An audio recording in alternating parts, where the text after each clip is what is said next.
अगर भाई लोग आप लोगों ने इससे पहले का एपिसोड नहीं देख रखा है तो प्लीज जाके देख के आइए, तभी आपको ये एपिसोड समझ में आएगा। और हाँ, हमारा ये चैनल 12K के काफी करीब है, तो आप सभी ही अपना भर भर के सपोर्ट दिखाइए। तो चलिए अपने इस एपिसोड को शुरू करते हैं। जैसा कि हमने लास्ट एपिसोड के अंदर देखा था कि युहा वांग क्यूयर के उस सिंपल से पंच के बारे में सोच रहा था और ये मन में कहता है कि जब उसने जैसे उस पंच को एग्जीक्यूट किया तो मैं एक पल के लिए अचंभित रह गया, लेकिन मैंने आज स्पष्ट काफी धीमी और काफी गहरी किसी ड्रैगन की दहाड़ सुनी और शायद उस पंच की मेंटल पावर की वजह से वो Z ocean app split beast डर गया होगा, जिस वजह से वो डोंगर के हेक्साग्राम एरे के अंदर गिर गया था। और इसकी भी मेंटल पावर काफी ज्यादा भयंकर होगी और कम से कम इसके पास स्पिरिचुअल पावर और मेंटल पावर को फ्यूज करने की एबिलिटी है और डेफिनेटली वो मेरे से कम तो नहीं होगी। और हम देखते हैं कि सभी लोग लगातार आगे बढ़ते रहते हैं और इस दौरान रास्ते में इन्हें कई सारे स्पिरिट बीस्ट्स भी मिलते हैं और ये सभी ये धीरे धीरे करके मिक्स्ड रीजन की गहराइयों में जा रहे होते हैं। और ली जुआन कहती है कि अगर हम और आगे बढ़े तो हम लोग कोर रीजन में पहुंच जाएंगे, जिसे काफी ज्यादा मनूस जगह भी मानी जाती है। और यह कहता है कि ये जगह तो उससे काफी परे है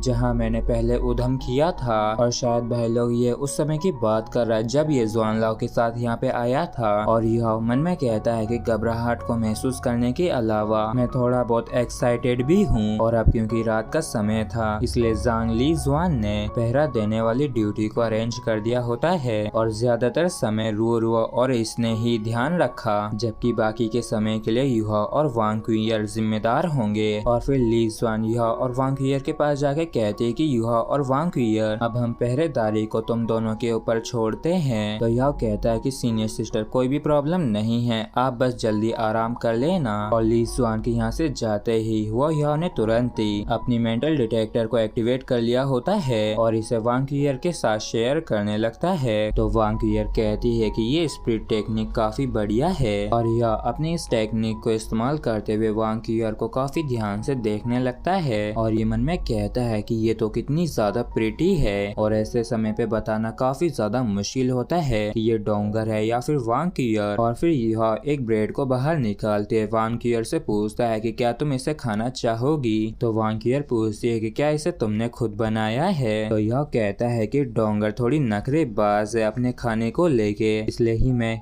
स्कूल की कैंटीन से इस बेक्ड ब्रेड को लेके आया और इसमें मैंने कुछ ब्रेस्ड मीट को ऐड किया है जिसे मैंने खुद बनाया था। तो वांग क्यूयर कहती है कि तुम तो सच में उसके प्रति काफी अच्छे हो। और फिर ये युहा को ब्रेड लौटाते हुए कहती है कि ये तुम्हारे लिए। और जब यह देखता है कि ये ब्रेड से गर्म है तो ये काफी खुश हो जाता है और कहता है कि क्या तुम्हारी स्पिरिट पावर को फूड को गर्म करने के लिए भी इस्तेमाल किया जा सकता है। और ये तो वाकई में काफी बढ़िया है, क्योंकि इस तरीके से हमें डरने की जरूरत नहीं पड़ेगी कि कहीं स्पिरिट बीस्ट हमें ढूंढ ना ले।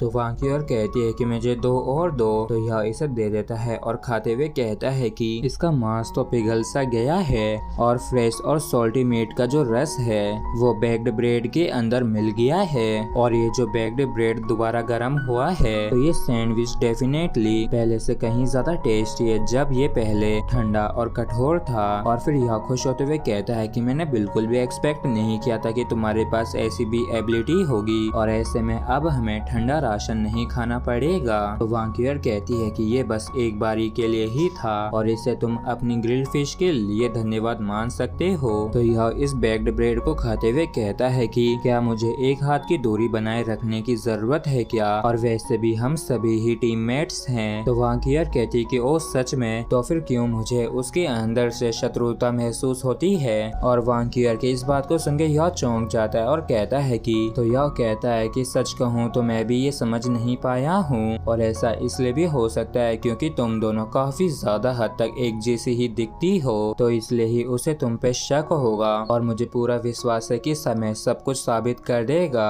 तो वांग क्यूयर कहती है कि मुझे कभी भी किसी को कुछ भी साबित नहीं करना पड़ा। तो यह कहता है कि तुम्हारा ये एटीट्यूड अच्छा नहीं है और अब जब हम इस दुनिया के अंदर रहते हैं तो फिर इस दुनिया की चीजों को अस्वीकार करना या फिर त्यागना असंभव है। और अगर हाँ तो फिर क्यों तुम इसके अंदर फिट होने की कोशिश क्यों नहीं करती हो। और इसके अंदर फिट होने वाली बात को सुन के वांग क्यूयर कहती है कि क्या तुम्हें सच में लगता है कि मैं इसके अंदर फिट हो पाऊंगी। और जब से मैंने मैंने छोड़ा। और वांग ईयर कुछ आगे कह पाती उससे पहले ही अपने आप को संभाल लेती है और अपनी बात को सही करते हुए कहती है कि जब से मैंने अपना घर छोड़ा है तब से जो भी बंदा मुझे बाहर मिला उनमें से एक के भी इरादे बिल्कुल भी सही नहीं थे और उन सभी के ही अपने छिपे हुए उद्देश्य थे। तो याओ कहता है कि ऐसा इसलिए क्योंकि तुम कुछ ज्यादा ही ब्यूटीफुल हो और शायद ये नेगेटिव इफेक्ट हो ज्यादा सुंदर होने का, लेकिन कम से कम मैं इतनी तो गारंटी दे सकता हूँ कि तुम्हें शेरक एकेडमी के अंदर ऐसी प्रॉब्लम्स का सामना नहीं करना पड़ेगा।